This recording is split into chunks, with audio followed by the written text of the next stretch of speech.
Alléluia. Alléluia. Alléluia. Joyeuse année, sereine année 2023 pour le monde entier, pour l'Afrique, pour l'Église, les fidèles, les membres de leur famille et pour les dirigeants de ce bas monde, quels qu'ils soient, à divers degrés. Que la sagesse divine les inspire, les habite et que tout revienne à la normale pour la gloire de Dieu. Cette histoire que je suis sur le point de vous rapporter m'a surpris également, et cela venait d'une femme qui n'est pas membre de notre église. Vous voyez déjà le début de l'année, regardez tout ça. Elle me dit qu'elle n'est pas de notre église, mais que sa coépouse l'est, que leur mari est tantôt, il est mi-figue, mi-raisin, mais à côté aussi, en dehors de l'église, il y a des gens qui vont voir pour des consultations. Donc, cette dernière-là, c'est parce qu'elle a déjà fait 3 enfants, 4 enfants, et elle est en gestation pour le 5e ou bien le 6e, quelque chose comme ça. Et elle a pris peur, elle a entendu parler de moi, elle a cherché la maison, elle est venue. Et je me suis mise à rire. Son problème, le voici. Elle dit que sa coépouse, qu'elle là, depuis qu'elle est née, ses parents ne lui ont montré jamais le chemin de l'église. Bon, elle s'est mariée, sa coépouse aussi est membre de cette église, notre église. Son mari, c'est un membre demi-sombre. Il est tantôt, il n'est pas tantôt, et il va consulter aussi. Elle me dit qu'elle ne comprend pas. De sa coépouse, c'est vrai que de temps en temps, il y a des petites scènes de jalousie entre elles. Parce que les femmes, elles n'aiment pas partager le même gars. Même la fille et sa mère, quand un homme s'en mêle, c'est la guéguerre, elles deviennent des tigresses. Elle dit que sa coépouse amène des choses à la maison, qu'elle asperge, qu'elle lui demande aussi d'asperger dans sa chambre et dans l'eau, dans son eau de bain, et l'eau de bain des enfants, et que parfois d'en mettre dans l'eau du mari. Bon, et elle dit que quand elle en met dans son eau à elle, qu'elle se lave, elle trouve que l'homme est réticent à venir lui rendre visite dans sa chambre quand c'est son tour d'aller au lit avec le mari. Mais elle, sa coépouse, elle, qu'elle ne comprend pas comment elle, pendant que le mari se montre récalcitrant à aller vers, il va plutôt là-bas, et que ça l'intrigue. Que c'est à cet effet qu'elle aussi, elle a commencé par sortir pour dire que c'est un acte d'injustice qui était en train d'évoluer dans leur ménage. Donc, elle devait aller comprendre, elle aussi serait allée consulter, mais elle n'a pas précisé. Et au premier lieu de consultation, on lui a dit que sa coépouse manquerait d'être franche avec, et qu'elle serait en train de faire des choses pour l'éloigner de son ménage alors qu'elle était la première. Alors, elle, dans son cœur, la révolte est arrivée subitement. Elle ne se voit pas abandonner l'homme avec lequel elle a souffert et auquel elle a donné 4 ou 5 enfants, de beaux enfants, s'en aller, qui plus est avec une bombe, une grossesse là, et laisser venir celle qui est arrivée il y a à peine 6 ans. Que c'est pas.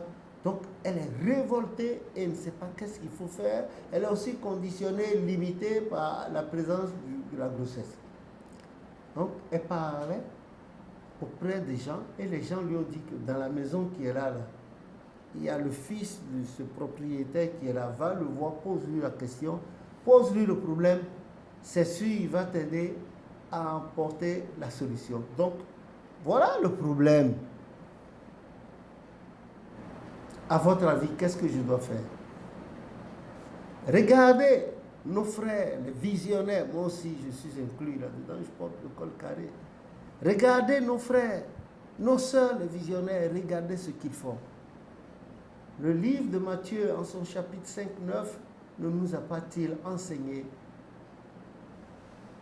d'être la paix, de donner la paix pour qu'on nous appelle fils de Dieu.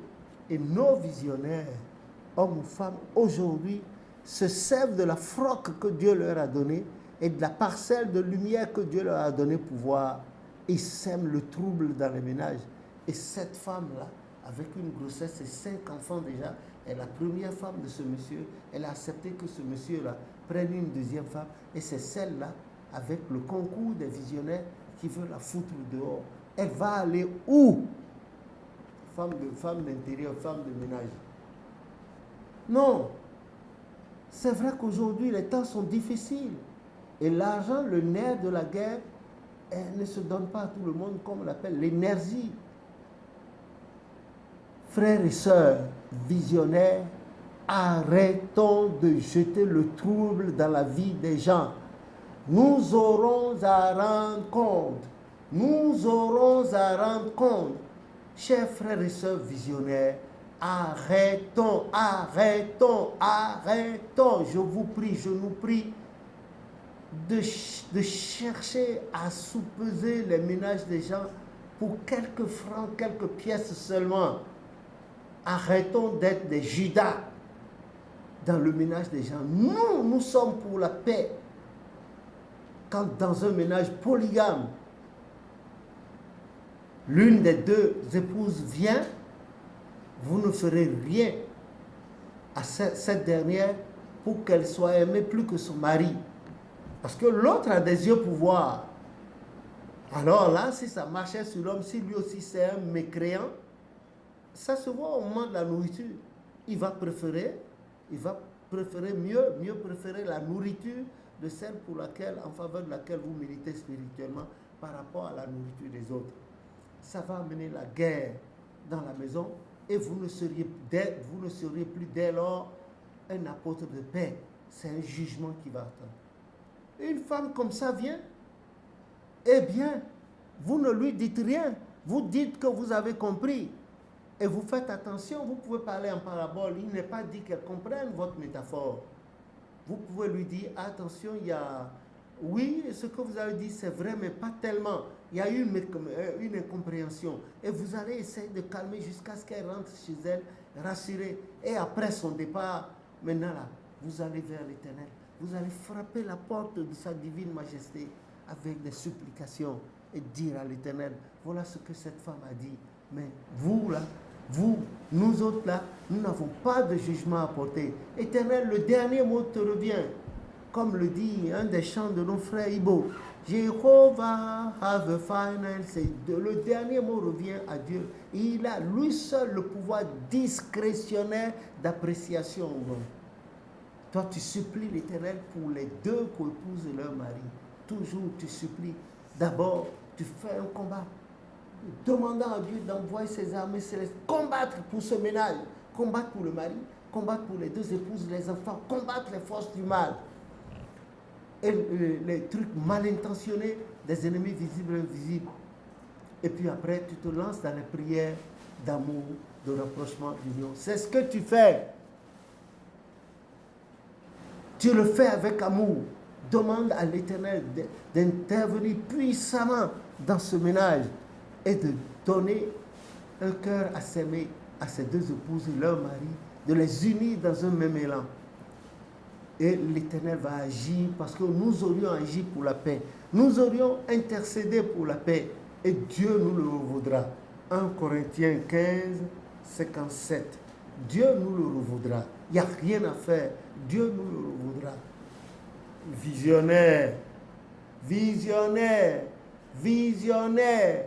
Arrêtez de paupériser spirituellement les gens. Arrêtez de perturber les ménages. Notre rôle à nous, c'est de mettre la paix, la joie, la concorde, l'entrain. Faites-le pour la gloire de Dieu. Nous a toujours papa au chauffard et papa Yansounou et consort. Arrêtez. Cette dame-là, je lui ai dit que j'ai compris, mais que ce n'était pas trop sa coépouse. Il y a des gens qui ne voudraient pas qu'elle reste dans son ménage, que la coépouse aussi reste dans son ménage, et que leur mari puisse avoir une femme. Il y a des gens, ce sont des ennemis invisibles qui font ça. Et ça agit tantôt sur la femme, des fois ça agit sur elle aussi, parce qu'elle est jalouse, elle dit oui en effet. Dit non, ce n'est pas la femme, ce sont des ennemis qui ne voudraient pas que votre mari ait des femmes et que vous aussi vous soyez là. Voilà, c'est tout. Elle a poussé un grand soupir et je lui ai dit c'est ça. Elle a dit en effet que des fois aussi le mari a des comportements bizarres, qu'elle pleure tout le temps parce que avec 4 ou 5 enfants, elle va aller où? Qui va l'épouser? Donc c'est pour ça que... Et je lui ai dit, il n'y a pas de problème. Ce que je pouvais lui donner, je lui ai donné. Et j'ai demandé, l'un m'a donné. Et on s'est mis à prier là-dessus. Et je suis sûr que l'Éternel nous a déjà entendu. Il doit y avoir un changement radical dans leur ménage. C'est ce que nous devons faire, chers frères et sœurs, en Christ pour la gloire de Dieu.